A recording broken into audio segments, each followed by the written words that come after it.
வணக்கம். நேபாள் கிளர்ச்சி இந்தியாவிலும் வந்துவிட்டது என்று கூறினால் நம்ப முடியும். இந்திய பத்திரிகையாளர்கள், பத்திரிகை ஊடகங்கள், முக்கியமாக கோதி மீடியா அவர்கள் என்ன செய்து கொண்டிருக்கிறார்கள்? நேபாள் அங்க நடக்கக்கூடிய விஷயங்களை கவர் செய்ய போன இதே கோதி பத்திரிகையாளர்களை எப்படி அங்க இருக்கக்கூடிய மக்கள் விரட்டி அடித்துக் கொண்டிருக்கிறார்கள். அதே நேரத்தில் இந்தியாவிலும் இதே போன்ற கிளர்ச்சி 2 மாநிலங்களில் வந்துவிட்டது, அசம் மற்றும் பீகார். இங்க இருக்கக்கூடிய மக்கள் ரோட்டில் இறங்கி இதே அதிகாரத்திற்கு எதிராக, இதே அராஜகத்திற்கு எதிராக, இதே அடக்குமுறைக்கு எதிராக அங்க இருக்கக்கூடிய இளைஞர்கள், அங்க இருக்கக்கூடிய மக்கள் ரோட்டில் இறங்கி போராடிய போது அங்க இருக்கக்கூடிய போலீஸை வைத்து அசம் அரசாங்கம் லாட்டி சார்ஜை நடத்தி இருக்கிறது, பீகார் அரசாங்கம் லாட்டி சார்ஜை நடத்தி இருக்கிறது. 2 மாநிலங்களில் இருக்கக்கூடிய அரசாங்கம் பிஜேபி அரசாங்கம். அப்போ பிஜேபிக்கு எதிராக வெளிவந்த ஏராளமான ஆயிரக்கணக்கான மக்கள், லட்சக்கணக்கான மக்கள் அவர்கள் கேட்கக்கூடிய கேள்வி கரப்ஷன், வேலைவாய்ப்பு, விலைவாசி, எங்களுடைய குழந்தைகளுக்கு கிடைக்கக்கூடிய அந்த அதிகாரத்தை பறித்து ஒரு சில கார்ப்பரேட் நண்பர்களுக்கு நீங்க எழுதி கொடுத்து வருகிறீர்கள். எங்களுடைய வரிப்பணம் எங்கே? எதற்காக எங்களுக்கு கிடைக்கக்கூடிய அந்த சலுகைகள் எங்களிடம் வரமாட்டேங்க? இதே போன்ற கேள்வியை தானே நேபாளில் கேட்டார்கள். இதே போன்ற கேள்விகளுக்கு பதில் கொடுக்காமல் அடக்குமுறையை கையாண்ட அரசாங்கத்தை அங்க இருக்கக்கூடிய இளைஞர்கள் பிடுங்கி வீசினார்கள். அப்போ அதே போன்ற விஷயம் இந்தியாவில் நடக்கும் போது இந்தியாவில் இருக்கக்கூடிய பத்திரிகைகள் அவர்கள் என்ன செய்திருக்க வேண்டும்? இந்தியாவிலிருந்து வரக்கூடிய இது போன்ற காட்சிகளை, இது போன்ற ரிப்போர்ட்டிங்ஸ்களை உங்களிடம் கொண்டு வந்து சேர்க்க வேண்டுமா, சேர்க்கக்கூடாதா? அதற்கு பதிலாக நேபாளில் போய் கேவலப்படுகிறார்கள், அவமானப்படுகிறார்கள். இன்னும் சொல்ல போனால் நேபாளில் இருக்கக்கூடிய மக்கள் இந்தியாவின் கோதி மீடியாவிலும் அடிச்சு விரட்டக்கூடிய காட்சிகளை நீங்க சோசியல் மீடியா வழியாக பார்த்து வருகிறீர்கள். முதலில் அசமில் என்ன நடந்தது, பீகாரில் என்ன நடந்தது, அதை உங்களுக்கு எடுத்து காட்டுகிறேன். அதற்கு பின்பு எந்த அளவில் கோதி மீடியா அடிச்சு விரட்டப்படுகிறது ஒவ்வொன்றையுமே நான் உங்களுக்கு எடுத்து காட்டுறேன். பிஜேபி, கோதி மீடியா மற்றும் பிஜேபியின் ஐடி செல்லுடைய அந்த பதற்றத்தையும் அந்த ஃபேக் நெரட்டிவும் உங்களுக்கு எடுத்துக்காட்ட போகிறேன். அதனால் இந்த வீடியோவை கடைசி வரை பாருங்கள். ஜென்சியுடைய இந்த கிளர்ச்சி எந்த அளவில், மிகப்பெரிய அளவில் ஒட்டுமொத்த உலகத்தையே உலுக்கி இருக்கிறது. சுப்ரீம் கோர்ட் நீதிபதியான கவை அவர்கள் உட்பட இந்த நாட்டு அரசாங்கத்தை எச்சரித்திருக்கிறார்கள். நேபாளில் நடப்பதை பாருங்கள், பங்களாதேஷில் நடந்ததை பாருங்கள், ஸ்ரீலங்காவில் என்ன நடந்ததை அதையும் பாருங்கள். இந்த 3 நாடுகளில் நடந்த இந்த கிளர்ச்சியை பார்த்தாவது தெரிந்து கொள்ளுங்கள். இந்த நாட்டு அரசாங்கத்தை நேரடியாக எச்சரிக்கையை கொடுத்திருக்கிறது. அதற்கு பின்பு கூட இந்த நாட்டு அரசாங்கம் அடங்கவில்லை என்றால் அதை என்ன கூறுவது? இதற்கு பின்பு கூட இந்த நாட்டில் இருக்கக்கூடிய கோதி மீடியா அமைதியாக இருந்து உங்களை திசை திருப்பக்கூடிய வேலையை பார்த்து வந்தால் அதை எப்படி கூறுவது என்று எனக்கு. அசம் அரசாங்கத்துக்கு எதிராக, அதாவது ஹேமந்த் பிஸ்வ சர்மா பிஜேபி அரசாங்கத்திற்கு எதிராக அசமில் இருக்கக்கூடிய குச் ராஜ்போக்ஷி மற்றும் மொரான் மட்டக் குரூப்பை சார்ந்த நபர்கள் ஜூலை மாதத்திலிருந்தே போராட்டத்தில் இறங்கி இருக்கிறார்கள். அங்க இருக்கக்கூடிய மக்களுடைய கோரிக்கை ஸ்கெட்யூல் ட்ரைப் பட்டியலில் 6க்கும் மேற்பட்ட கம்யூனிட்டிஸ்களை சேர்ப்பதற்கான ஒரு ப்ரப்போசல் கொடுக்கப்பட்டது 2021ஆம் ஆண்டு. அன்னையிலிருந்து இன்னைக்கு வரை இந்த 6 கம்யூனிட்டியை சார்ந்த நபர்களை அந்த ஸ்கெட்யூல் ட்ரைப் பட்டியலில் நீங்க சேர்க்கவில்லை. இதற்கு பின்னாடி காரணம் ஹேமந்த் பிஸ்வ சர்மா அரசாங்கம் ஒரு மிகப்பெரிய ஊழலில் இன்வால்வ் ஆகியிருக்கு. அடானிக்கு ஒட்டுமொத்த அசம்ல இருக்கக்கூடிய மக்கள் கையில் இருக்கக்கூடிய ட்ரைபல் கம்யூனிட்டியிடம் இருக்கக்கூடிய அந்த நிலங்களை, அங்க இருக்கக்கூடிய வளங்களை சுரண்டுவதற்காக எழுதி கொடுத்து விட்டார். ட்ரைபல் ஆக்டுக்கு கீழே இது போன்ற நபர்கள் கையில் இருக்கக்கூடிய நிலங்களை வாங்க முடியாது. ஆனால் இந்த சட்டத்திற்குள்ள இந்த நபர்களை கொண்டு வருவதற்கு முன்பே அனைத்துமே எழுதி கொடுத்து விட்டீர்கள்னா இவர்களால் ஒண்ணுமே செய்ய முடியாது. 3000 ஹெக்டர் நிலத்தை இதே ஹேமந்த் பிஸ்வ சர்மா அரசாங்கம் அடானியிடம் ஒப்படைக்கும் போது அங்க இருக்கக்கூடிய நீதிபதி கேட்ட கேள்வி, ஒட்டுமொத்த அசமையே எழுதி கொடுத்து விடுவீர்களா? இப்போ நேற்று இதே போராட்டத்தின் மீது ஒரு லாட்டி சார்ஜை நடத்தி இருக்கிறார்கள் அசம் போலீஸ். அங்க இருக்கக்கூடிய அப்பாவி மக்கள், அமைதியாக போராடி வந்த மக்களை தடியடி நடத்தி அவர்களை அடக்க பார்த்திருக்கிறார்கள். இந்த விஷயம் ஒரு மிகப்பெரிய பிரளயத்தை கிளப்பிவிட்டு அங்க நடந்த கிளர்ச்சி நீங்க பார்த்தீர்கள். ஆயிரக்கணக்கான மக்கள் ரோட்டில் இறங்கி போராடக்கூடிய இந்த காட்சியை பாருங்கள், உங்களுக்கு புரிய வரும் எந்த அளவில் அசம்ல இருக்கக்கூடிய மக்கள் பீகார் அரசாங்கத்தை பிடுங்கி வீசுவதற்கான முடிவை எடுத்து விட்டார்.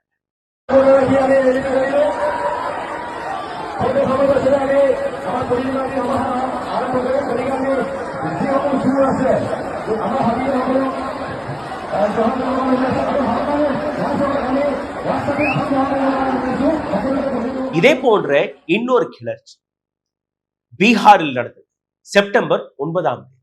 அங்க இருக்கக்கூடிய டீச்சர்ஸ் தன்னுடைய அதிகாரத்திற்காக, தன்னுடைய உரிமைகளுக்காக அமைதி போராட்டத்தை நடத்தினார். பீகார் அரசாங்கத்தின் போலீஸ் அவர்களை தடியடி நடத்தி அவர்களையும் அடக்கியிருக்கிறார்.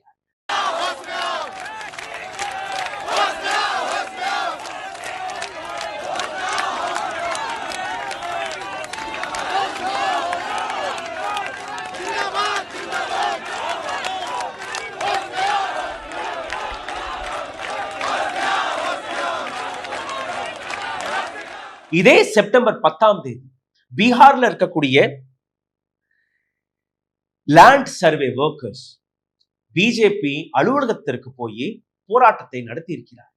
காரணம், பிஜேபியுடைய அரசாங்கம் அங்க இருக்கு.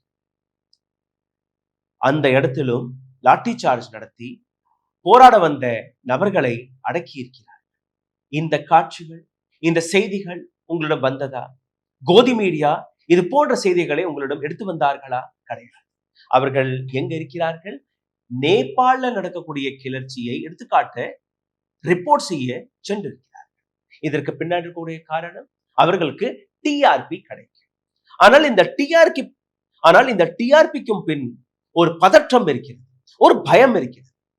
நேபாள் போன்ற கிளர்ச்சி இந்தியாவில் நடந்தால் எங்களுடைய நிலையில், இந்த நாட்டை நடத்தக்கூடிய அரசியல்வாதிகளுடைய நிலையில், கடந்த 11 ஆண்டுகளாக எந்த பணத்திற்கு, எந்த சில்லறை பணத்திற்கு ஆசைப்பட்டு தன்னுடைய தன்மானத்தை, தன்னுடைய வேலையை வித்து விட்டோமோ, எந்த பத்திரிகை துறையை அழித்து விட்டோமோ, இதே கோபம் எங்கள் மீதும் திரும்பலாம் என்கிற அந்த விஷயம் இவர்களுக்கு புரிந்து. அதனால் இன்னைக்கு நேபாளில் என்ன நடக்கிறதோ அதை உளவு பார்க்க சென்ற இந்த நபர்கள், இதற்கு பின்னால் இருக்கக்கூடிய பயம் எதற்கு? இந்த பில்டிங்கை பாருங்க, தீ வைத்து கொளித்து விட்டார். இந்த பில்டிங் நேபாளில் இருக்கக்கூடிய ஒரு கோதி மீடியாவின் ஹெட் குவார்டர்ஸ். இந்த பில்டிங் அங்க இருக்கக்கூடிய காந்திபூர் மீடியா குரூப்பை சார்ந்த காந்திபூர் மீடியா ஹவுஸ் நேபாளின் ஒரு மிக பிரபலமான நியூஸ் அண்ட் மீடியா ஹவுஸ். அங்க இருக்கக்கூடிய அரசாங்கத்திற்காக முட்டு கொடுக்கக்கூடிய ஒரு மீடியா ஹவுஸ். எப்படி இந்தியாவில் ஒரு சில கோதி மீடியா சேனல்ஸ்கள் அரசாங்கத்தை டிஃபென்ஸ் செய்யக்கூடிய வேலையை கடந்த 11 ஆண்டுகளாக பார்த்து வருகிறார்களோ, அதே வேலையை காந்திபூர் குரூப்பை சார்ந்த மீடியா கம்பெனிகளும் இதே வேலையை பார்த்து, Kantipur media television, Kantipur media radio channel, Kantipur media Kathmandu Post போன்ற ஏராளமான கம்பெனிஸ்களை நடத்தி வந்த இந்த மீடியா ஹவுஸ் மீது இந்த தாக்குதல். ஆனால் அங்க இருக்கக்கூடிய கிளர்ச்சியாளர்கள் அவர்கள் செய்த ஒரு நல்ல காரியம், அனைத்து ஸ்டாஃப்களையுமே, அனைத்து பத்திரிகையாளர்களையுமே வெளியேற்றிய பின்புதான் இந்த தீயை வைத்திருக்கிறார்கள். இந்த சம்பவம் எங்கள் மீது நடந்தால், எங்கள் மீது இது போன்ற தாக்குதல் நடந்தால் என்ன நடக்கும் என்கிற அந்த பதற்றத்தில் ஒட்டுமொத்த கோதி மீடியா ஒன்றாக கூவிக்கொண்டிருக்கிறார்கள். நேபாளில் நடந்தது அராஜகம், அதை எப்போதுமே ஏற்றுக்கொள்ள முடியாது. அங்க இருக்கக்கூடிய ஜென்சி தவறான விஷயத்தை கையில் எடுத்திருக்கிறார்கள். இது டெமோக்ரஸிக்கு எதிரான ஒரு விஷயம். இதே நபர்கள் இந்தியாவிலும் ஏராளமான போராட்டங்கள் நடந்தது. அந்த போராட்டங்களில் கலந்து கொண்ட நபர்களை தேச விரோதி, தீவிரவாதி போன்ற பட்டங்களை சுமத்தி இதே நபர்கள் இந்த நாட்டு மக்களை ஏமாற்றக்கூடிய வேலையும் பார்த்து வந்தார்கள். தன்னுடைய தவறுகளை இவர்கள் இன்னைக்கு சிந்திக்க தொடங்கிவிட்டார்கள். ரன் விஜய் சிங் அவருடைய போஸ்டை படிக்கிறேன் கேளு. मीडिया हाउस में आग लगा दी गई। जनता को लगता है कि प्रधानमंत्री के भ्रष्टाचार में मीडिया उसका साथ दे रहा है। देश के जरूरी सवाल नहीं पूछे जाते थे और दिन रात प्रधानमंत्री का गुणगान होता था। இன்னைக்கு இந்த மீடியா ஹவுஸை கொளுத்தியதற்கு பின்னாடி இருக்கக்கூடிய காரணம் மக்கள் மனதில் இருந்த அந்த வெறுப்பு. பிரைம் மினிஸ்டர் ஆஃப் நேபாளை ஒவ்வொரு முறையும் டிஃபென்ஸ் செய்யக்கூடிய வேலையை இவர்கள் செய்து வந்தார்கள். மக்களுடைய கேள்விகளை கேட்கவில்லை, மக்களுடைய பிரச்சனைகளை இந்த மீடியா ஹவுஸ் காட்டவில்லை. அதனால் இந்த மீடியா கம்பெனி மீது இந்த ஆக்ஷன் நேபாளில் இருக்கக்கூடிய ஜென்சி எடுத்து கொஞ்சம் ஃபெமிலியராக உள்ளது. இந்தியாவிலும் இதே போன்ற விஷயங்களைத்தான் இது போன்ற மீடியா கம்பெனிகள் பார்த்து வருகிறது. இந்த ஒட்டுமொத்த விஷயத்தை எந்த அளவில் நீங்க பார்க்க முடியும்? பீகார் சென்றார்களா? கிடையாது. அசம் சென்றார்களா? கிடையாது. ஆனால் இந்த கேவலமான டிஆர்பிக்காக நேபாளில் எந்த அளவில் கேவலப்பட்டு வருகிறார்கள் அதையும் நீங்க பாருங்க. देखिए बिल्कुल यहाँ पे बहुत सारे ये भी कुछ कहना चाह रहे हैं जी। देखिए बहुत सारे यहाँ पर यूथ हैं, वो के अंदर गुस्सा भी है, लेकिन हमारे साथ यहाँ की जो लोकल जर्नलिस्ट है वो लगातार यहाँ पे हमें बताएंगी।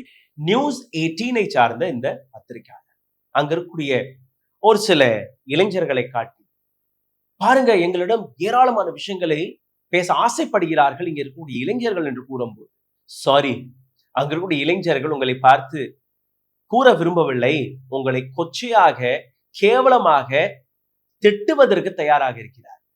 அந்த வீடியோவை நீங்களே பாருங்க. इन्होंने अपनी अपनी बात रखी यहाँ पर नेपाली लैंग्वेज में, और ये लगातार यहाँ पर अपनी बात रखने के लिए लोग जो हैं वो यहाँ पर इकट्ठे हो रखे हैं।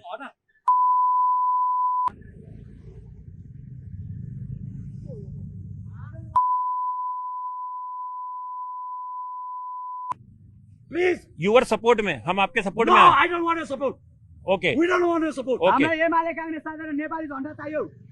Okay We don't want to support. We are Nepalis. We can do. Okay Ourselves. Okay okay We have lost.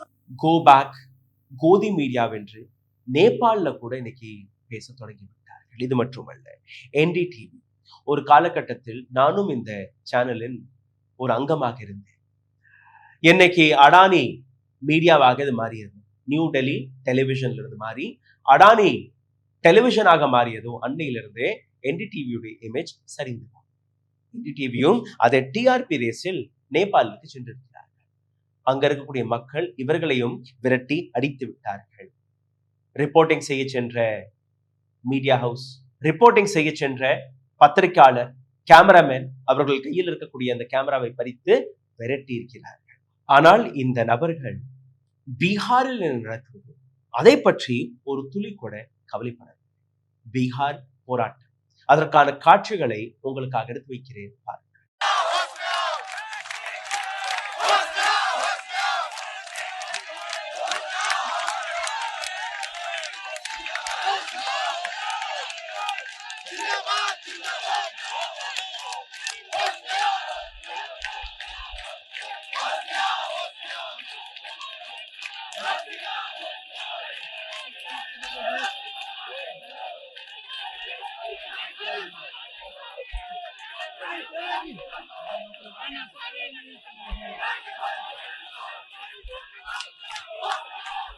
A massive protest in Bihar, Patna.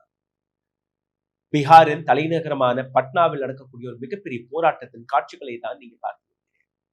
BJP அரசாங்கத்துக்கு எதிராக அங்க இருக்கக்கூடிய இளைஞர்கள் எந்த அளவில் போராடி வந்தார்கள். இந்த காட்சிகள் எதற்காக உங்களிடம் வருகிறது? மீடியா மற்றும் ஐடி செல் கவலைப்பட்டு கொண்டிருக்கிறார்கள். நேபாளில் என்ன நடந்தது? நேபாளில் எந்த விதமான கிளர்ச்சி நடந்தது? எந்த விதமான கேள்விகள் கேட்கப்பட்டது? அங்களுடைய இளைஞர்களுடைய கேள்விகள் என்ன? நாங்க செலுத்தக்கூடிய வரி பணம் எங்க போகிறது. எங்களுடைய வரிப்பணத்தை வைத்து எப்படி உங்கள் குழந்தைகளுக்கு மற்றும் அனைத்து வசதிகளுமே கொடுத்து வருகிறீர்கள்? எப்படி உங்களுடைய மகன்கள் மகள்கள் அவர்களுடைய லைஃப் ஸ்டைல் இந்த அளவில் இருக்கிறது? கோடிக்கணக்கான லட்சக்கணக்கான ரூபாயை கொடுத்து பரிசு என்ன, துணிமணிகள் என்ன, அந்த படங்கள் எல்லாம் நீங்க பார்த்து வருகிறீர்கள். கூகுளில் போய் நெப்போ கிட் ஆஃப் பாலிட்டிஷியன் என்று எழுதி பாருங்கள், உங்களுக்கு தெரிய வரும். நேபாளுடைய அந்த அரசியல்வாதிகளுடைய மகன்கள் மகள்களுடைய அந்த ராஜ வாழ்க்கையுடைய அந்த படம். இதை எடுத்துக்காட்டிய போது அங்க இருக்கக்கூடிய அரசாங்கம் அதே ஜென்சியை அடக்க பார்த்தது. அதற்கான பதில் தான் இந்த கிளர்ச்சி.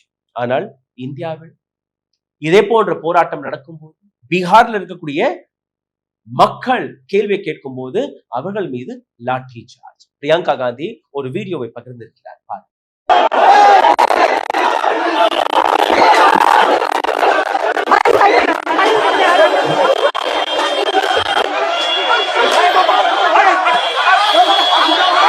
किस तरह से एक व्यक्ति का जो है माथा फोड़ दिया गया है, माथा जो है फोड़ा गया है, आपको दिखा रहे हैं। देखिए पुलिस प्रशासन, देखिए कैसे मारा गया है इन्हें, देखिए अपनी मां। प्रियंका गांधी पोटा इन द पोस्ट। बिहार में अपनी कुछ मांगे लेकर बीजेपी कार्यालय पहुंचे संविदा कर्मियों पर बर्बर पुलिस लाठीचार्ज की जितनी निंदा की जाए उतनी कम है. பீகார்ல இருக்கக்கூடிய மக்கள், அதுல ஒரு சில அமைப்பை சார்ந்த நபர்கள் தன்னுடைய கோரிக்கைகள் எடுத்து பீகார் பிஜேபி ஆபீஸுக்கு வெளியில போராட்டம் நடத்திய போது எந்த அளவில் பீகார் போலீஸ் அவர்களை அடக்குமுறை வழியாக அடிச்சு நொறுக்கியது என்று நீங்க பாருங்க. பிரியங்கா காந்தியுடைய இந்த போஸ்ட், இதை பற்றி கோதி மீடியா பேசியதா கிடையாது. இந்த வீடியோவை பற்றி பேசியதா கிடையாது. இந்த போராட்டத்தை பற்றி பேசியதா கிடையாது. டாக்ஸ் மணி மிஸ்யூஸ் ஆகிறது. இதைத்தானே நேபாளில் இருக்கக்கூடிய இளைஞர்கள் எடுத்து வைத்தார்கள். இதே கேள்விதானே இந்தியாவில் இருக்கக்கூடிய அரசியல்வாதிகளையும் நாம் பார்த்து கேட்க வேண்டும். எங்களுடைய வரிப்பணம் எங்க செல்லும்? இன்னைக்கு கோதி மீடியா எதை வைத்து டிஃபென்ஸ் செய்து வருகிறார்? அப்போ நேபாளில் இருக்கக்கூடிய அந்த போராட்டம், நடக்கக்கூடிய போராட்டம் தவறு என்று கூறக்கூடிய இதே மீடியா ஹவுஸ் டெமோக்ரஸிக்கு எதிராக நடக்கக்கூடிய விஷயங்களாக இதை எடுத்து காட்டுகிறார்களோ, அப்போ அரசியல்வாதிகள் செய்யக்கூடிய ஊழல் சரியா? அரசியல்வாதிகள் இந்த நாட்டை சுரண்டி தன்னுடைய மகன்கள் அல்ல தன்னுடைய கார்ப்பரேட் நண்பர்களுக்கு கொடுக்கக்கூடிய அனைத்து வசதிகளுமே சரியா? ஒரு நபர் உங்களை டெய்லி ஒரு 10 வருஷம் 20 வருஷமாக டெய்லி காலையில வந்தா ஒரு அறை விடும், டெய்லி காலையில வந்தா ஒரு உதவி விடும். 10 வருடமாக உங்களிடம் ஒரு நபர் தொடர்ந்து அப்படி நடந்து கொண்டிருந்தார். திடீர் என்று அந்த அடக்குமுறையை பொறுத்து கொள்ளாமல் நீங்க அந்த நபரை திருப்பி அடிச்சு விட்டீர்கள். அது எப்படி நீங்க பாருங்க? ஒரு நபர் நீங்க அடிச்சதை மட்டும் எடுத்து காட்டி பேசினார். கடந்த 10 ஆண்டுகளாக நீங்க செய்த அந்த அடக்குமுறையை மறந்துவிட முடியும். இதுதான் நேபாளில் நடந்தது. ஒவ்வொரு நாளும் அங்க இருக்கக்கூடிய இளைஞர்கள் அடக்குமுறை செய்யப்பட்டிருக்கிறார், அடக்கப்பட்டிருக்கிறார். இப்போ கோதி மீடியா இது சைனாவுடைய சதி என்று கூறி, அப்போ சைனாவுடைய சதி என்றால் இந்தியாவை சுற்றி இருக்கக்கூடிய நாடுகளில் எப்படி இந்த தீப்பற்றி எரிகிறது? நியூஸ் 18 இன்னொரு பத்திரிகையாளர் போட்ட இந்த பதிவு, பாரத் के चारों तरफ कौन भड़का रहा है आग Goonj with Rubika Liyaquat. Prime minister மோடியுடைய மிக நெருக்கமான ஒரு பத்திரிகையாளர், இந்தியாவை சுற்றி யார் இந்த தீக்களை கொளுத்தி விடுகிறார்கள், யார் இந்த சதி வேலையை செய்கிறார், இதற்கு பின்னாடி சைனா இருப்பதாக அவர் கூறியிருக்கிறார். அப்போ இந்த விஷயத்தை சைனா தான் தூண்டி இருந்திருக்கிறார். எதற்காக பிரைம் மினிஸ்டர் மோடி போய் கையெல்லாம் கொடுக்கிறார்? இந்தியாவுக்கு எதிராக சைனா இருக்கிறது என்று உங்களுக்கு தெரிகிறது இல்லையா? அப்ப எதற்காக சைனாவுடன் நீங்க போய் நிற்கிறீர்கள்? இதே கோதி மீடியாவை சார்ந்த இன்னொரு நியூஸ் பேப்பர் दैनिक जागरण அவர்களுடைய தலைப்பை படிக்கிறேன் கேள்வி. नेपाल में सेना ने संभाला मोर्चा, जेन जी ने मांगा हिंदू राष्ट्र. நேபாளில் மிலிட்டரி சாசனம் வந்துவிட்டது. ஜென்சி அங்கருடைய இளைஞர்கள் அவர்களுடைய டிமாண்ட் ஹிந்து ராஷ்டிராவா? எப்படி இந்தியாவில் இருக்கக்கூடிய இளைஞர்களை ரோட்டில் இறங்கி கலவரத்திற்காக நீங்க தயார் செய்து விட்டீர்களோ, ஹிந்து முஸ்லிம் என்கிற அந்த கலவரத்தில் சிக்க வைத்து விட்டீர்களோ, அதே போன்று நேபாளில் இருக்கக்கூடிய ஜென்சி அவர்களும் செய்கிறார்களா? ஹிந்து ராஷ்டிரா கேட்டார்களா? கிடையாது. அவர்கள் கேட்டது என்ன? இந்த நாட்டில் யாரெல்லாம் ஊழல் செய்தீர்களோ, இந்த நாட்டின் நெப்போ கிட்ஸ் அவர்களுடைய அந்த வளர்ச்சி, இந்த நாட்டில் எதற்காக வேலை வாய்ப்பு கிடைக்கவில்லை, இந்த நாட்டில் எங்க போனது எங்களுடைய வரி பணம்? யாருமே ஹிந்து ராஷ்டிராவெல்லாம் அங்க கேட்கவில்லை. ஆனால் தைனிக் ஜாகரன், ஏன்னா இந்த நாட்டில் இருக்கக்கூடிய மக்கள் தான் எந்த விதமான கேள்வியும் கேட்க மாட்டேன். பெட்ரோல்ல 20% எத்தனால் கலந்து இந்த நாட்டில் இருக்கக்கூடிய ஏராளமான லட்சக்கணக்கான கோடிக்கணக்கான வாகனங்கள் இன்னைக்கு மெக்கானிக் ஷெட்டில் போய் நிற்கிறது. உங்கள் கையில் இருக்கக்கூடிய அந்த அதிகாரத்தை கூட இந்த நாட்டு அரசாங்கம் தட்டி பறிக்கும் போது அதை கூட உங்களால் தட்டி கேட்க முடியும். ரஷ்யாவிடமிருந்து நாம் வாங்கிய கச்சா எண்ணெய், அங்கிருந்து கிடைத்த அந்த டிஸ்கவுண்ட் எங்க போனது? உங்களிடம் வந்ததா? கிடையாது. 20% எத்தனாலை கலந்து பெட்ரோலியம் மினிஸ்டர் எதற்கான விளக்கத்தை கொடுக்க வேண்டுமோ அந்த விளக்கத்தை நிதின் கட்கரி அவர்கள் கொடுத்துக் கொண்டிருக்கிறார். காரணம், தன்னுடைய மகன்களுடைய கம்பெனிக்கு போகக்கூடிய அந்த லாபத்திற்காக. ஆனால் நாம் வாயை மூடிக்கொண்டு 100 ரூபாய் என்ன, நாளைக்கு 200 ரூபாயாக அந்த பெட்ரோல் வித்தால் கூட நாம் வாங்குவோம். எதுவுமே நாம் பேசுவதில்லை. இதே போன்ற இன்னொரு பத்திரிகையாளர் அமன் சோப்ரா, கோதி மீடியாவின் பத்திரிகையாளர், இவர் போட்ட தலைப்பு, நேபாள் மே ஆந்தோலன் யா அராஜகதா. நேபாளில் இதை கிளர்ச்சியாக பார்ப்பீர்களா அல்ல அராஜகமாக பார்ப்பீர்கள்? அராஜகம். நேபாளில் நடந்ததை அராஜகமாக எப்படி நீங்க பார்க்க முடியும்? Nepal was against the corruption. The same can happen in India.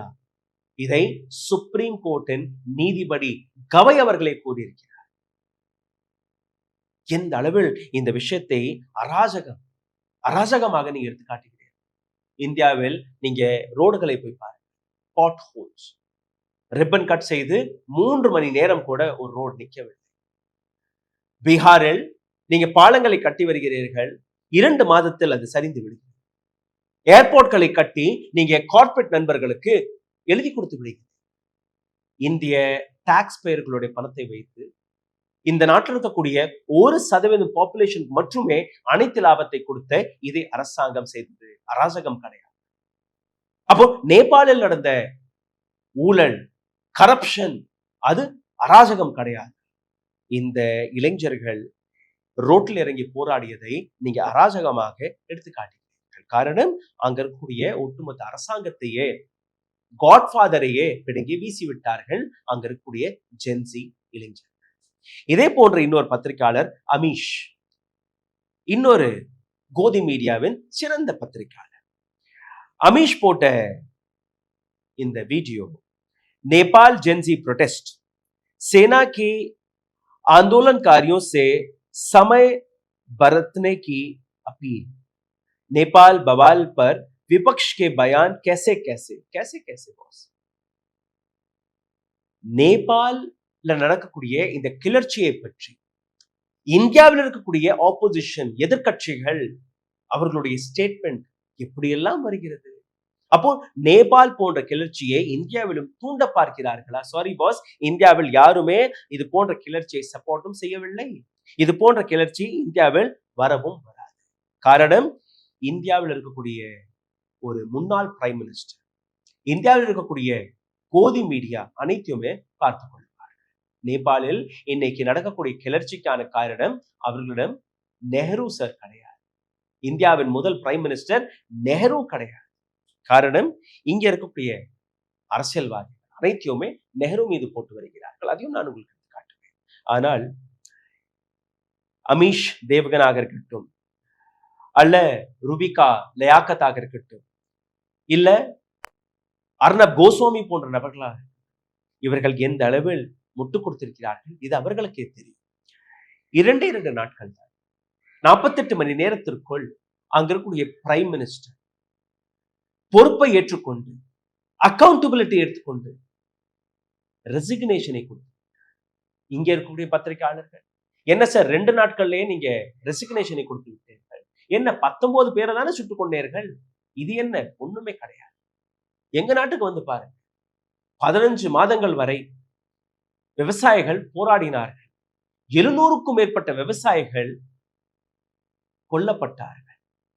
இன்னும் சொல்ல போனால் எங்க பாஸோடைய இன்னொரு ஹோம் மினிஸ்டர், உத்தரப்பிரதேசத்தின் ஹோம் மினிஸ்டர், அவருடைய மகன் ஜீப் ஏற்றி இந்த நாட்டு விவசாயிகளை நசுக்கி கொன்று விட்டார். ஆனால் கூட இந்த நாட்டில் இருக்கக்கூடிய பிரைம் மினிஸ்டராக இருக்கட்டும், இந்த நாட்டு பிரைம் மினிஸ்டர் ஆபீஸ்ல இருக்கக்கூடிய ஒரு பியூனாக இருக்கட்டும், அவர் கூட ரெசிக்னேஷன் கொடுத்தார். இந்த நாட்டில் ரயில்வே மினிஸ்டர் இருக்கிறார். ஒரு வருடத்தில் எத்தனையோ ரயில் ஆக்சிடென்ட்ஸ்கள் நடக்கிறது, எத்தனையோ உயிர்கள் பிரிகிறது. ஆனால் யாருமே ரெசிக்னேஷன் கொடுக்க. மதத்தின் பேரில் ஏராளமான ஃபெஸ்டிவல்ஸ்களை நாங்க கொண்டாடி வருகிறோம். அரசியல் ஃபெஸ்டிவல், ராம் மந்திராக இருக்கட்டும், அல்ல கங்கையில் போய் கும்பமேளையில் நீங்க குளித்து வந்தீர்களே அதுவாக, எந்த விதமான ஆர்கனைஸ்ட் வசதிகளையுமே செய்து கொடுக்காத அரசாங்கம், ஏராளமான நபர்கள் நசுக்கி கொல்லப்பட்டார்கள். அப்பவும் இந்த நாட்டு அரசாங்கத்தின் ஒரு பியூன் கூட ரெசிக்னேஷன் கொடுக்கவில்லை. என்ன மாதிரியான பிரைம் மினிஸ்டர் ஆஃப் நேபாள்? அதெல்லாம் சரிப்படாது. இந்த நாட்டில் அதெல்லாம் நடக்க. இந்த லெட்டரை பாருங்க. நேபாளின் பிரைம் மினிஸ்டர் ரெசிக்னேஷன் லெட்டர்.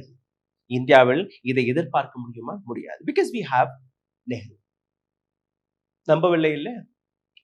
நேபாளில் நடக்கக்கூடிய கிளர்ச்சிக்கான காரணம் நெஹ்ரு என்று बीजेपी கூவத் தொடங்கி है और किस तरह से हम लोग एहतियात बरत रहे हैं, सरकार की तरफ से क्या किया जा रहा है? देखिए, ये सब कांग्रेस की भूल है। अराजकता इसलिए हो रहा है कि कांग्रेस ने इन देशों को अलग रखा। नेपाल यदि आज भारत का अंग होता, वहाँ शांति भी होती, तो नेपाल में खुशहाली भी होती। सोशल मीडिया को लेकर के सम्राट जी सवाल उठ रहे हैं, क्या कोई गाइडलाइन बनना चाहिए जो नेपाल में जिस तरह से हुआ है सोशल मीडिया को लेकर? नहीं, देखिए, लोगों में असंतोष होता है। இந்த நபருடைய स्टेटमेंट जो आज नेपाल में हो रहा है, इसका कारण है नेहरू। क्योंकि नेपाल को अगर उन्होंने भारत में शामिल कर लिया होता, இன்னைக்கு நேபாளில் என்ன நடக்கிறதோ அதற்கான காரணம் நெஹ்ரு. காரணம், நேபாளை அன்னைக்கே விடுதலை கிடைத்த போதே, சுதந்திரம் கிடைத்த போதே அன்னைக்கே நேபாளையும் இந்தியாவுடைய இணைத்திருந்தார்னா இந்த பிரச்சனை வந்திருக்காது. நேபாளிலும் இன்னைக்கு மோடி அரசாங்கம் இருந்திருக்கும், அங்கேயும் அமைதி இருந்திருக்கும். இந்த நபருக்கு ஒரு விஷயம் புரியவும், நேபாள் என்னைக்குமே எந்த நாட்டின் அடிமையாக இருந்ததே கிடையாது. பிரிட்டிஷ் நேபாளை ஆளவே கிடையாது. இந்தியாவை, பாகிஸ்தானை, பங்களாதேஷை, ஸ்ரீலங்காவை, மலேசியாவை, இது போன்ற ஏராளமான நாடுகளை பிரிட்டிஷ் ஆண்டார்கள். ஆனால் நேபாளை ஆள இந்த நபர் நேபாளை இந்தியா அப்படியே சேர்த்திருக்கணுமா, அடக்கி இருக்கணுமா? நேபாளும் சார் நாங்க உங்களுக்காக தான் காத்துட்டு இருந்தோம், என்னைக்கு நீங்க பிரிட்டிஷார்களிடமிருந்து விடுதலை பெறுவீர்களோ நாங்க உங்களுடன் இணைந்தோம். இது பிஜேபியுடைய சரி. இன்னொரு காட்சியை நான் உங்களுக்கு எடுத்து காட்டுகிறேன். இது நேபாளின் பார்லிமெண்டின் காட்சி. எந்த அளவில் தீ வைத்து கொளுத்தப்பட்டது என்று நீங்க பாருங்கள். இது போன்ற காட்சிகள் எங்கேயுமே நடக்கக்கூடாது, எந்த நாட்டிலுமே நடக்கக்கூடாது. அதை கடுமையாக கண்டிக்கும். ஆனால் இது போன்ற காட்சிகளுக்கு பின்னாடி இருக்கக்கூடிய ஸ்டேட்மெண்ட்களை பாருங்க. இது அன்டெமோக்ராட்டிக் விஷயமா, டெமோக்ரஸிக்கு எதிராக இருக்கக்கூடிய விஷயமா? இந்த விஷயம், இந்த அன்டெமோக்ராட்டிக் ஸ்டேட்மெண்ட் அன்னைக்கு என்ன போனது? 15 மாதங்கள் வரை இந்த நாட்டில் இருக்கக்கூடிய விவசாயிகள் போராடிய போது அன்னைக்கு எங்க போனது? இந்த நாட்டு இளைஞர்களை கடந்த 5 ஆண்டுகளாக நீங்க சிறையில் அடைத்து வைத்திருக்கிறீர்கள். உமர் காலித், ஷர்ஜல் இமாம், குல்ஃபிகா ஃபாத்திமா, எந்த விதமான ட்ரையலும் கிடையாது, எந்த விதமான குற்றப்பத்திரிகையும் நீங்க தாக்கல் செய்யவில்லை. ஆனால் அவர்களை நீங்க அடக்கி வைத்து யுஏபிஏ போன்ற எங்கள் கையில் இருக்கக்கூடிய இந்த கடிதத்தை பாருங்க. எஃப்ஐஆர் போட்டிருக்கிறார்கள் தி ரூஸ்டர் நியூஸ். எஃப்ஐஆர் எதற்காக? நாங்க தர்மஸ்தலாவை பற்றி ரிப்போர்ட்டிங் செய்தோம், அதனால் எங்க ஆபீஸ் மீது, எங்கள் மீது யுஏபிஏ போன்ற வழக்கை போடணுமா? இன்கம் டாக்ஸ் டிபார்ட்மெண்ட் ரேட் போடணுமா? அன்லாஃபுல் ஆக்டிவிட்டி, PMLA இது போன்ற வழக்குகளை போட்டு என்ஃபோர்ஸ்மெண்ட் டைரக்டரேட் எங்களுடைய கணக்குகளை பார்க்கணும். We welcome you, please come and check our accounts. அடக்குமுறை எந்த அளவில் இந்த நாட்டில் தலை தூக்கி ஆடிக்கொண்டிருக்கிறது என்று நீங்க பார்க்கலாம். இது சாதாரணமான விஷயம். அங்க இருக்கக்கூடிய பைனான்ஸ் மினிஸ்டருடைய இந்த காட்சியை பாருங்க. ஓட விட்டு நிர்வாணப்படுத்தி அடிச்சு விரட்டி இருக்கிறார். இந்த காட்சிகளை பார்த்து ஏராளமான நபர்கள் சோசியல் மீடியாவில் எழுதக்கூடிய அந்த வார்த்தைகள். இந்தியாவில் இருக்கக்கூடிய பைனான்ஸ் மினிஸ்டர் டாக்ஸ் மீது டாக்ஸ், வரி மீது வரி, இந்த நாட்டில் இருக்கக்கூடிய மிடில் கிளாஸை அழிக்கக்கூடிய வேலையை பார்த்திருக்கிறார்கள். இந்த அரசாங்கம் எந்த அளவில் டாக்ஸ் போட்டிருக்கிறதோ எங்களால் வாழவே முடியவில்லை என்கிற அந்த கோபம். இந்திய பைனான்ஸ் மினிஸ்டர் ஒரு பெண்ணாக இருக்கட்டும், ஆணாக இருக்கட்டும், யாருடுமே இந்த மாதிரி சம்பவம் நடக்கக்கூடாது. ஆனால் what are you doing? What you have done? Today we are standing at 40% GST, the maximum GST in the world. 40% GST வரை இந்த நாட்டை நீங்க தள்ளிவிட்டீர்கள். டிமானடைசேஷன் என்ன, GST என்ன, வரிகள் என்ன, அனைத்துமே பைனான்ஸ் மினிஸ்ட்ரி தான். அங்க இருக்கக்கூடிய ஃபிளைட்களை ஒருவரை பார்க்க.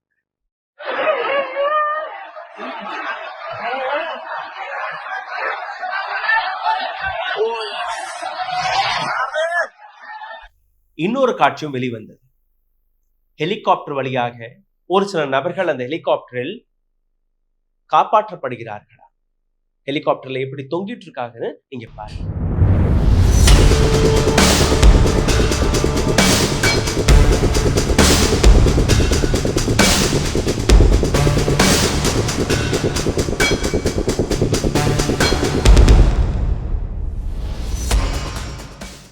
தொங்கிட்டு இருக்கக்கூடிய நபர்கள் சாதாரணமான நபர்கள் கிடையாது. நேபாளின் ஹையர் கவர்மெண்ட் ஆபீஷியல்ஸ், பியூரோக்ராட்ஸ். எதற்காக ஊழல் செய்தீர்கள்? எதற்காக கரப்ஷனை நீங்க அட் த ஃபர்ஸ்ட் பிளேஸ் நீங்க செய்தீர்கள்? ஊழல்வாதிகள் ஊழல் செய்த காரணத்தால தானே இன்னைக்கு நீங்க தன்னுடைய உயிரை காப்பாற்றுவதற்காக இப்படி தொங்கிட்டு போகக்கூடிய அந்த நிலை வந்திருக்கு. இந்த நாட்டில் இப்படி எல்லாம் நடக்கக்கூடாது. ஆனால் ஒருவேளை இது போன்ற சிச்சுவேஷன் வந்தால் ஒரு கற்பனை செய்து பாருங்க. ज्ञानी ज्ञानेश कुमार, ऐसा क्यों हो रहा है जी? माताओं बहनों की सीसीटीवी फुटेज नहीं दिखानी चाहिए. அதே ज्ञानी ज्ञानेश குமார் ஓட்டு திருட்டு நடந்திருக்கிறது. இந்த நாட்டில் SIR என்கிற பெயர்ல மக்களுடைய அதிகாரத்தை பறித்திருக்கிறேன். ஒரு ஃபீல்டிங் செட் செய்யப்பட்டது. மேட்ச் வெல்லுவதற்கு முன்பு அம்பையரையே வாங்கி விடலாம், பணம் கொடுத்து வாங்கி விடலாம். Prime Minister, Chief Justice of India, Leader of Opposition. இதுதான் ப்ரப்போசல். அதை மாற்றி பிரைம்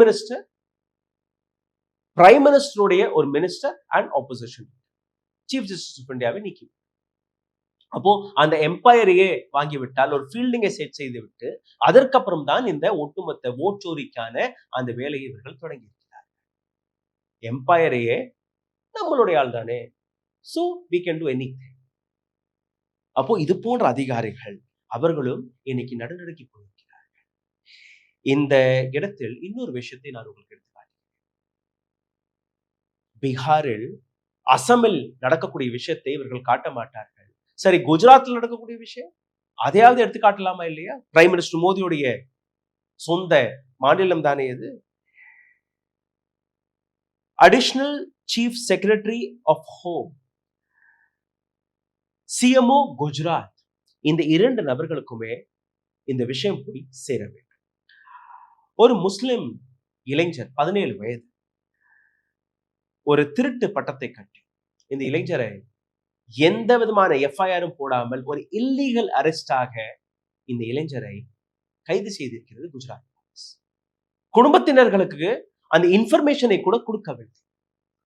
17 வயது இளைஞரை எந்த அளவில் போலீஸ் ஸ்டேஷன்ல வைத்து கொடுமைப்படுத்தி இருக்கிறார்கள் நீங்க பார்த்தீர்கள்னா, இங்க தமிழ்நாட்டிலும் இதே போன்ற ஒரு சம்பவம் நடந்தது. ஞாபகத்தில் ஆசன வாயில் கம்பை கொடுத்து எந்த அளவில் டார்ச்சர் செய்தார்.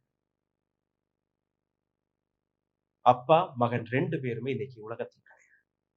அந்த வழக்கு இன்னைக்கும் ஓபன்ல தான் இருக்கிறது. எத்தனை பேருக்கு தண்டனை கிடைக்கும்? அந்த குடும்பத்தினர்களுக்கு எந்த விதமான நியாயத்தை இந்த நாட்டு அரசாங்கம் வழங்கி கொடுத்தது? தமிழ்நாட்டு அரசாங்கம் வழங்கி கொடுத்தது யாருக்குமே தெரியாது. இதே போன்ற சம்பவம் குஜராத்தில் நடந்திருக்கிறது. அதை பற்றி எந்த விதமான ரிப்போர்ட்டையும் நீங்க மோதி மீடியாவில் பார்த்திருக்க முடியாது. இன்னைக்கு அந்த குடும்பத்தினர்கள் நியாயத்தை கேட்டு போராட்டத்தில் இறங்கி இருக்கிறார்கள். குஜராத்தோடைய சம்பவம். ஆனால் ரைட் விங்கர்ஸ் கோதி மீடியா பிஜேபியின் டூல் கிட் செய்யக்கூடிய வேலை என்ன? நேபாளில் நடக்கக்கூடிய விஷயம் ஒரு டூல் கிட், ஒரு ஆர்கனைஸ்ட் முறைப்படி அங்கக்கூடிய அரசாங்கத்தை சாய்ப்பதற்காக நடத்திய ஒரு நாடகம். Gen Z against the corruption and nepotism.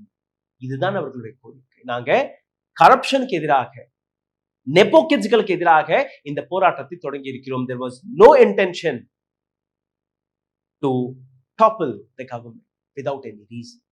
இதை எந்த அளவில் அவர்கள் எடுக்கிறார்கள் என்றால், well, another toolkit likely succeed in Nepal. இந்த நாட்டில் இது போன்ற விஷயமெல்லாம் நீங்க சிந்திக்க கூடாது. ஒரு பயத்தை உருவாக்குகிறார். இங்க இது போன்ற நீங்க சிந்திக்க கூட கூடாது. இன்னொரு நபர் Anshul Garg, another right winger, Bangladesh, Sri Lanka, Indonesia and now Nepal. இந்த 4 நாட்களில் நடந்த அதே போன்ற ஒரு இன்சிடென்ட் இந்தியாவிலும் ஒரு டூல்கிட் வழியாக நடத்தலாம். இது போன்ற விஷயத்தை மனதில் கூட கொண்டு வராதீர்கள். Sagar Kumar, another right winger, he post, Nepal में हुए तख्ता पलट से हिंदुस्तान के अंदर बैठे कुछ जिहादी भेड़िए सपना देख रहे हैं, मोदी के साथ भी कुछ ऐसा करें, लेकिन हिंदुस्तान के अंदर सोचना भी मत, क्योंकि यहां मारे कम घसीटे ज्यादा जाओ. Jihadi. Boss, first of all, no one is thinking of this, that இந்த மாதிரியான விஷயங்கள் மோதியோட நடக்கணும் அல்ல மற்ற அரசியல்வாதிகளோட நடக்கணும். Because we know what is democracy, we know how to protest. ஆனால் இது போன்ற நபர்கள் ஜிஹாதி, இங்க சிந்திக்க கூட கூடாது, நீங்க உங்களை அழித்து விடுவோம் என்கிற அந்த மிரட்டலை கொடுத்திருக்கிறார். பீகார்ல லாட்டி சார்ஜ் நடந்தது, அசம்ல லாட்டி சார்ஜ் நடந்தது. 15 மாதங்கள் வரை இந்த நாட்டில் இருக்கக்கூடிய விவசாயிகள் அமைதி போராட்டத்தை நடத்தினார்கள். எங்கேயாவது நீங்க கலவரத்தை பார்த்தீர்களா? கிடையாது. But these people are talking jihadis. இந்த நாட்டு அரசாங்கத்திடம் மக்கள் கேட்கக்கூடிய விஷயம் எதுவுமே பெரிதாக கிடையாது. பிரைம் மினிஸ்டர் நரேந்திர மோடி கூறிய அதே விஷயம் தான். 2 கோடி வேலை வாய்ப்பை கொடுத்து விடுங்கள், மக்கள் எந்த கேள்வியும் கேட்க மாட்டார். 35 ரூபாய்க்கு பெட்ரோலை கொடுக்க ஆரம்பியுங்கள், மக்கள் எதுவுமே கேட்க மாட்டார். விலைவாசியை குறைத்து விடுங்கள், மக்கள் எதுவுமே கேட்க மாட்டார். பெண்களுக்கு அந்த பாதுகாப்பை கொடுத்து விடுங்கள், மக்கள் எதுவுமே கேட்க மாட்டார். விவசாயிகளுடைய வருமானத்தை இரட்டையாக்கி விடுங்கள், மக்கள் எதுவுமே கேட்க மாட்டார். சரியான சுற்றுச்சூழல், சரியான டிரான்ஸ்போர்ட் வசதி, சரியான ரோடு வசதி, தண்ணீர், மின்சாரம், இதை கொடுத்து விடுங்கள், மக்கள் எதுவுமே கேட்க மாட்டார். எப்படி உங்களுடைய குடும்பத்தினர்களுடைய அக்கவுண்ட் பேலன்ஸ் அதிகரித்துக் கொண்டிருக்கிறதோ, எப்படி உங்களுடைய கார்ப்பரேட் நண்பர்களுடைய அக்கவுண்ட் பேலன்ஸ் அதிகரித்துக் கொண்டிருக்கிறதோ, மக்களுடைய அக்கவுண்ட் பேலன்ஸும் அதிலிருந்து 1%, 0.5, 0.01% அதிகரித்து மக்கள் எதுவுமே கேட்க மாட்டார்கள். இதைத்தான் நேபாளில் இருக்கக்கூடிய மக்கள் கேட்டார்கள், கொடுக்கவில்லை, மிரட்டினார்கள், அடக்கினார்கள். அதற்கான விளைவை நீங்க பார்க்கிறீர்கள். சஞ்சய் தீக்ஷித், இதே கோதி மீடியாவின், இதே ஐடி விங்கின் இன்னொரு நபர். After attack on Pashupatinath temple, I see clear Christian hand in violence. Sorry sir, இதுக்கு மேல என்னால இந்த கண்டென்ட் படிக்கவே முடியல. பசுபதிநாத் டெம்பிள்ல எப்ப அட்டாக் நடந்தது எனக்கு தெரியல. பசுபதிநாத்ல நடந்த அட்டாக்கிற்கான காரணம் கிறிஸ்டியன் மிஷனரி என்று கொண்டு வந்தது. முஸ்லிம், சைனா, கிறிஸ்டியன், இவர்களுக்கே புரியல, என்ன பேசுறதுன்னே புரியல. எல்லாத்தையும் கொட்டி விடல, ஏதாவது ஒரு ஆங்கிள் மக்களை மிரட்டிடலாம். இந்த நாட்டுல யாருமே கேள்வி கேட்க மாட்டாங்க. காரணம் அங்கிருந்து வரக்கூடிய காட்சிகள் அப்படி. இந்த காட்சியை பாருங்க. பிரைம் மினிஸ்டர், முன்னாள் பிரைம் மினிஸ்டர் வீட்டை கொளுத்தி இருக்கிறார்கள். முன்னாள் பிரைம் மினிஸ்டருடைய மனைவி இந்த வீட்டுக்குள்ளேயே கருகி சாம்பலாய். கிளர்ச்சியாளர்கள் கொடுக்கக்கூடிய பதில், நாங்க வீட்டை கொளுத்தினோம், அதற்குள்ளதான் அவர் இருப்பார் என்று எங்களுக்கு தெரியும். இதே போன்று நாங்க மற்ற பில்டிங்களை கொளுத்துவதற்கு முன்னாடியே அந்த பில்டிங்கை காலி செய்வதற்கு பின்புதான் நாங்க கொளுத்தியிருக்கோம். நான் தொடக்கத்தில் காட்டின அந்த மீடியா ஹவுஸ், அங்க நூற்றுக்கணக்கான ஆயிரக்கணக்கான நபர்கள் வேலை பார்த்திருக்கிறார்கள். அனைவருமே வெளியேற்றி விட்டு தான் இவர்கள் கொளுத்தியிருக்கிறார்கள். அதற்காக அந்த சம்பவத்தை நாம் டிஃபென்ஸ் செய்ய முடியும். அங்க ஒரு கொலை நடந்திருக்கு. அந்த கொலை குற்றவாளிகளை நிச்சயமாக வரக்கூடிய அரசாங்கம், அங்க இருக்கக்கூடிய போலீஸ் தண்டனை கொடுக்க வேண்டும். ஆனால் இது போன்ற கோபம் வரும்போது, இது போன்ற கிளர்ச்சி வரும்போது போலீஸாக இருக்கட்டும், இராணுவமாக இருக்கட்டும், யாராலையுமே அவர்களை கண்ட்ரோல் செய்ய முடியாது. இது நேபாள் மட்டுமல்ல, ஸ்ரீலங்காவிலும் பார்த்தோம், பங்களாதேஷிலும் பார்த்தோம், இந்தோனேஷியாவிலும் பார்த்தோம். இன்னும் சொல்ல போனால் அமெரிக்கா போன்ற நாட்டில் இது போன்ற போராட்டங்கள் வெடிக்கும் போது அவர்களை சமாதானப்படுத்ததான் பார்ப்பார்கள், அமைதியாக இருக்கக்கூடியதான் சொல்வார்கள். இதே நேபாளில் இருக்கக்கூடிய ஜென்சி அடுத்த நாள் நீங்க பார்த்தீர்கள், ரோட்டை எல்லாம் கிளீன் செய்யக்கூடிய வேலையை பார்த்தார்கள். என்னெல்லாம் அங்க சேதப்படுத்தப்பட்டதோ, அங்க நஷ்டத்தை சரி கட்டுவதற்கான அனைத்து வேலையுமே இதே ஜென்சி தான் நிறைய பார்த்தார். ஆனால் கோபத்தில் யாரையுமே அடக்க முடியாது. சரி, இந்த இன்டென்ஷன் யாரையுமே ஹார்ம் செய்வதற்காக கிடையாது. இந்த இன்டென்ஷன் மிக தெளிவாக கரப்ஷனுக்கு எதிராக, நெப்போகிட்ஸ்க்கு எதிராக. இந்தியாவில் எத்தனாலாக இருக்கட்டும், விவசாய போராட்டமாக இருக்கட்டும், அல்ல இந்த நாட்டில் நடக்கக்கூடிய எந்த அராஜக செயலாக இருக்கட்டும், எங்கள் போன்ற பத்திரிகையாளர்கள் நாங்க இது போன்ற வீடியோக்களை போடும்போது எங்களையும் அடக்குவதற்கான முறைகளை நீங்க இன்னும் பலப்படுத்தி வருகிறீர்கள். இப்போ புதிய attack on Indian media. India expands the censorship power. Let's lower official demand to take down.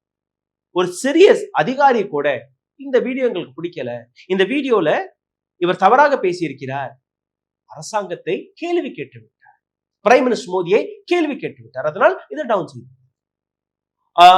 Normal lower level officer also can down any video in India. This is a new law by this government. Nepal கிளர்ச்சிக்கான காரணமே social மீடியாவை pan செய்தது. Social media வழியாக மக்கள் கேட்ட கேள்வியை பொறுத்து கொள்ள முடியாமல், சோசியல் மீடியா வழியாக மக்கள் அங்க இருக்கக்கூடிய அரசியல்வாதிகளை எக்ஸ்போஸ் செய்ததை பொறுத்து கொள்ள முடியாத அரசாங்கம் அங்க இருக்கக்கூடிய சோசியல் மீடியாவை பேன் செய்தார்கள். அதிலிருந்து தான் இந்த கிளர்ச்சி வெளிவரும். இன்னைக்கு நீங்க என்ன செய்கிறீர்கள்? சீஃப் ஜஸ்டிஸ் ஆஃப் இந்தியா கவை கூறியது என்ன? Please learn something from Nepal, Bangladesh and Sri Lanka. Please learn something. Please learn something என்றால் அங்க இருக்கக்கூடிய இளைஞர்களை பகித்துக் கொள்ளாதீர்கள். மக்களுடைய விருப்பப்படி மக்களுக்கு என்ன தேவை அதை செய்யுங்கள். உங்களுடைய குடும்பத்துடைய அக்கவுண்ட் பேலன்ஸை நிரப்புவதற்காக உங்களை நாங்க ஆட்சியில் அமர வைக்கிறோம். உங்களுடைய நண்பர்களுடைய அக்கவுண்ட் பேலன்ஸை நிரப்புவதற்காக உங்களுக்கு நாங்க வரி செலுத்தவில்லை. தெரிந்து கொள்ளுங்கள். இது ஒரு எச்சரிக்கை என்று கூறியதற்கு பின்பு கூட இது போன்ற சட்டங்கள் வெளிவரும். நேபாள்ல என்ன நடந்ததோ இந்தியாவில் என்னைக்குமே நடக்காது. பிகாஸ் இந்தியா உலகத்திலேயே பழமை வாய்ந்த ஒரு மிகப்பெரிய டெமோக்ரஸி. இந்தியாவில் இருக்கக்கூடிய மக்களுக்கு அமைதியாக எப்படி போராடுவது என்று நன்றாக தெரியும். இந்தியா காந்தி பிறந்த தேசம். இந்தியாவில் காந்தியை நம்பக்கூடிய நபர்கள் தான் அதிகம், கோட்சேவை நம்பக்கூடிய நபர்கள் குறை. இந்தியாவில் எத்தனையோ போராட்டங்களை நீங்க பார்த்திருக்கிறீர்கள். ஃபார்மர்ஸ் ப்ரொடெஸ்டாக இருக்கட்டும், அல்ல சிஏஏ என்ஆர்சிக்கு எதிராக நடந்த டெல்லி ப்ரொடெஸ்டாக, ஷாஹீன் பாக் ப்ரொடெஸ்டாக, அல்ல இந்தியாவில் எங்க ப்ரொடெஸ்ட் நடந்தாலும், இன்னும் சென்னையில் ஜல்லிக்கட்டு போராட்டத்தை உதாரணமாக எடுத்துக்கொள்ளுங்கள். அங்க ஃப்ரீ உணவு பகிரப்பட்டது. அமைதியான முறைகள் ஒரு இடத்தில் உட்கார்ந்து கொண்டு தன்னுடைய கோரிக்கைகளை கேட்டார்கள். கடைசியில் என்ன செய்தீர்கள்? போலீஸை ஏவி விட்டு அமைதியாக போராடி வந்த அந்த மாணவர்களை, மக்களை விரட்டி அடித்தீர்கள். அப்படித்தான் ஃபார்மர்ஸ் ப்ரொடெஸ்டிலும் நடந்தது. அப்படித்தான் டெல்லி கலவரத்திலும் நடந்தது. அப்போ அடக்குமுறையை விட்டு மக்களுக்கு என்ன தேவையோ, மக்களுக்காக என்ன செய்ய முடியுமோ அதை நீங்க செய்தீர்கள்னா எந்த விதமான கலவரம், எந்த விதமான கிளர்ச்சியும் நடக்காது. சுப்ரீம் கோர்ட்டில் ஒரு வழக்கு போயிருக்கு. மக்களால் தேர்வு செய்யப்பட்ட ஒரு அரசாங்கம் சட்டசபை வழியாக ஒரு பில்லை பாஸ் செய்து மக்களுக்காக இதை நாங்க செய்ய போறோம் என்று ஒரு சட்டத்தை கொண்டு வரும்போது, ஒரு திட்டத்தை கொண்டு வரும்போது கவர்னர்களை வைத்து தடை செய்யக்கூடிய வேலையை பார்த்து வருகிறீர்கள். இது சரிப்பட்டது. கவர்னர்களுக்கு இந்த அதிகாரம் கிடையாது என்கிற விஷயத்தை சுப்ரீம் கோர்ட் இன்னைக்கு விசாரித்து வருகிறது. பிரசிடென்டாக இருக்கட்டும், கவர்னராக இருக்கட்டும், மோடி அரசாங்கம் அல்ல மத்தியில் இருக்கக்கூடிய எந்த அரசாங்கத்திற்கும் இந்த பவர் கிடையாது என்கிற விஷயம். இது அடக்குமுறை. இந்த வீடியோ நிச்சயமாக கொஞ்சம் லென்த்தியான வீடியோவாக இருக்கும். ஆனால் இதை கேட்ட நபர்கள், இதுவரை பொறுமையாக கேட்ட நபர்கள், உங்கள் அனைவருக்குமே நன்றிகள். இந்த வீடியோவை துண்டு துண்டாக ஒரு சில ரீல்ஸ் வழியாகவும் நாங்கள் போட ஆசை. ஆனால் அதற்கு மேல் இந்த வீடியோ வழியாக உங்களுக்கு ஏதாவது புரிந்திருந்தால், இந்தியா எந்த விதமான கிளர்ச்சிக்கும் தயாராகவில்லை. இந்தியாவில் இருக்கக்கூடிய யாராக இருந்தாலும் நாங்கள் எந்த விதமான கிளர்ச்சிக்கும் எதிராக இருக்கிறோம். கிளர்ச்சி என்றால் இது போன்ற வயலண்ட் கிளர்ச்சி, அமைதியான போராட்டத்திற்கு நாங்கள் சப்போர்ட். ஆனால் வயலன்ஸிற்கு எதிராக இருக்கிறோம். இந்த வீடியோவை பகிரும் போது நீங்களும் எழுதுங்கள், நோ வயலன்ஸ், நான் வயலன்ஸ் போராட்டம் வழியாக அமைதியான முறையில் எந்த விதமான போராட்டத்தையும் இந்தியாவில் நடத்த நாங்கள் தயாராக. ஆனால் இது போன்ற கலவரத்தை என்னைக்குமே சப்போர்ட் செய்யும். இது சரி கிடையாது. இந்த வீடியோ உங்களுக்கு பிடித்திருந்தால் இதை பகிருங்கள். உங்களுடைய கருத்துக்களை கீழே கமெண்ட் பாக்ஸில் எழுதுங்கள். இதை தாண்டி எங்களை சப்போர்ட் செய்ய நினைக்கக்கூடிய நபர்கள் உங்களுடைய சப்போர்ட்டை கீழே எழுதியிருக்கக்கூடிய யூபிஐ ஐடி வழியாக தெரிவிக்கலாம். நன்றி, வணக்கம். ஊடகம் கார்ப்பரேட் அரசியல்வாதிகளின் கைப்பாவையாக அடிமைகளாக இருந்தது போதும், இனி சாட்டை எடுத்து சுழற்றும் நேரம் வந்துவிட்டது. ஊடகம் பொதுமக்களாகிய உங்களுக்காக, உங்களாலேயே இயக்கப்பட வேண்டும். ஊடக சுதந்திரத்திற்காக உங்களின் பங்களிப்பை இன்றே அளித்திடுங்கள்.